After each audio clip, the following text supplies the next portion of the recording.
আসসালামু আলাইকুম। সুপ্রিয় ভাই বোনেরা, আপনারা যে যেখানেই আছেন, আশা করি আপনারা সুস্থ আছেন।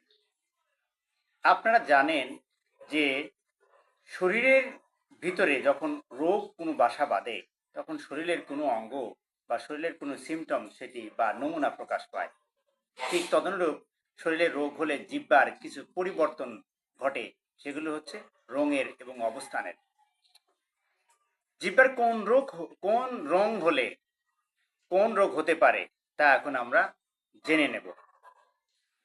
এক, জিহ্বাতে যদি সাদা পুরো আবরণ থাকে, জিহ্বাতে যদি সাদা পুরো আবরণ থাকে তাহলে পেটের সমস্যা।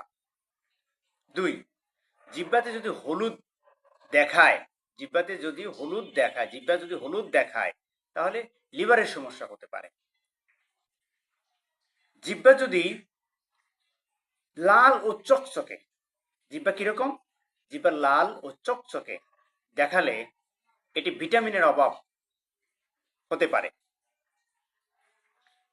জিহ্বাতে যদি কালো দাগ থাকে তাহলে বুঝতে হবে এটি ডায়াবেটিসের লক্ষণ। তাহলে জিহ্বাতে যদি কালো থাকে তাহলে এটি ডায়াবেটিসের লক্ষণ। ফাটা জিহ্বা, জিহ্বা দেখতে ফাটা, জিহ্বা ফেটে গেছে, তাহলে এখানে পানি শূন্যতা রয়েছে।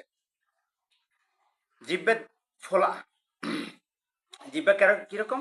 জিহ্বা ফোলা, তাহলে থাইরয়েডের সমস্যা হতে পারে। জিহ্বা সাদা সোপ, জিহ্বা দেখতে কেমন? সাদা হবে, সোপ হবে, তাহলে হচ্ছে ছত্রাক সংক্রমণ।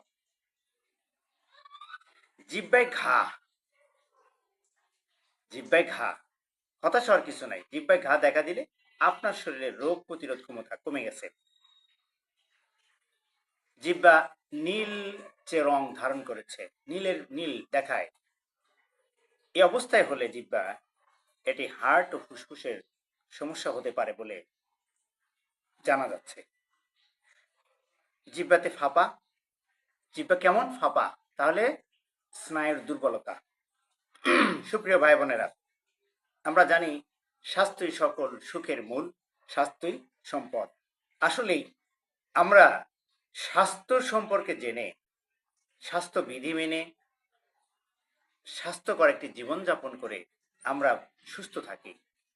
আপনারা জানেন একজন মানুষ যদি অসুস্থ হয় তাহলে সে কিন্তু সবার জন্য বোঝা হয়ে যায়, পরিবারের বোঝা, সমাজ রাষ্ট্রের বোঝা। আর আমাদের মতো বাংলাদেশের তৃতীয় বিশ্বে আমরা কোথাও কোনো জায়গায় স্বাস্থ্যের সম্পর্কে সহযোগিতা পাই না, স্বাস্থ্য চিকিৎসার আমরা পাই না, নিজেদেরকে সবকিছু বহন করতে হয়। তাই আগে থেকে আমরা অল্পের ভিতরেই এই জাতীয় যদি সমস্যা হয় নিকটস্থ ডাক্তার অথবা ক্লিনিকে যে দ্রুত চিকিৎসা গ্রহণ করব, আমরা সবাই সুস্থ থাকব। আশা করি ইনশাল্লাহ আমরা সুস্থ থেকে সুস্থ জীবনযাপন করব, এ প্রত্যাশা রেখে আজকে শেষ করছি। আসসালামু আলাইকুম।